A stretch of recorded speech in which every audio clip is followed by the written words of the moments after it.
ما كانش علاج بنت بنديها علاج اللي هو العلاج الشهري في مستشفى الهلال بشبين الكوم. طب قلنا هي من ذوي الهيمو بتتعالج وتروح المستشفى بشكل دوري عشان تاخد علاج.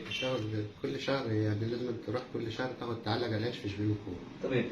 حضرتك احنا خلصنا واحنا راجعين كانت الساعة حوالي 6 وربع، ركبنا القطار الساعة 6 وربع كده. تمام. من شبين. طلعنا من كوبري من محطة كفر السنة نفسها. ماشي حضرتك. تم رشق القطار بحجارة. الحجارة دي أصابت بنتي وأصابتني. أصابتني أنا إصابة يعني خفيفة كده. بس إصابة البنت أنا كنت متوقع إن هي إصابة خفيفة.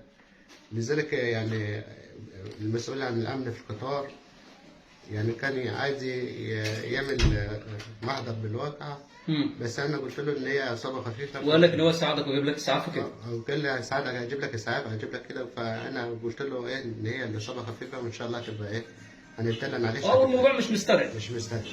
كنت معتقد ان الامر بسيط يعني. كنت معتقد ان الامر خفيف يعني.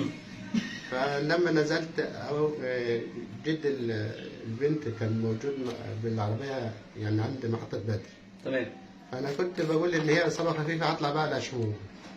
فاول ما شافها قال مش هينفع تطلع على شموع لان هنطلع على مستشفى الرمد في شبين في منوف. تمام.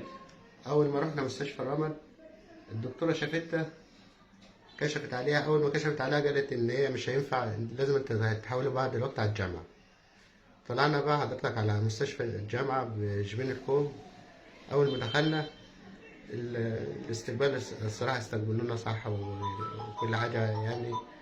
وقاموا باللازم ان هم دخلونا على القسم بتاعها قسم الرمد فطلبوا منا اشعاعات وتحاليل، اشعاعات مقطعيه. اول ما عملنا الاشعه وطلعت الاشعه قالوا ان هي طلع فيها اصابه كسر في الجمجمه ونزيف في المخ وفقدان العين اليمنى خالص.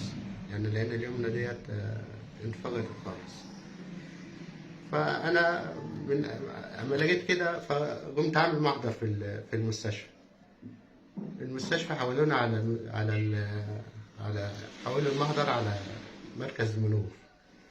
فقام رئيس المباحث ان هو تم القبض على على الجناه يعني وكده.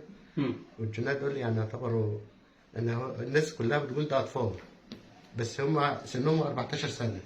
ال 14 سنة دول يعني ما يعتبرش طفل، يعتبر هو دارك هو بيعمل ايه وعارف ان هو بيعمل ايه. فأنا بطالب ان الناس ديت يعني أنا عايز آخد حق بنتي بالقانون. لو كتبت حاجه استاذ ايه على النت هتلاقي فاتح نقطه اتصال من عندك يا طارق. انا فاتح قدر الله مش عارف افعل في عينيها يعني. عاود ربنا عليكم في عينيها اللي هي اليمين دي. يعني يعتبر عينيها كده خلاص ما عادش مش هتقدر انها تشوف بقى تاني. ونزيف في المخ وكسر في الجمجمة. يعني هي غابت في العمليات من الساعة 12 لغاية الساعة 4 بالليل. معلش حضرتك. ربنا يشفيك رب العالمين. انت كمان حضرتك اتعورت كمان يعني مش البنت بس، حضرتك كمان انا شايف في جروح كمان في وش حضرتك. أنا مش مشكلة يا أستاذ محمد، أنا مش مشكلة يعني إصابتي أنا مقدور عليها. يعني أهم حاجة البنت. أهم حاجة البنت يعني.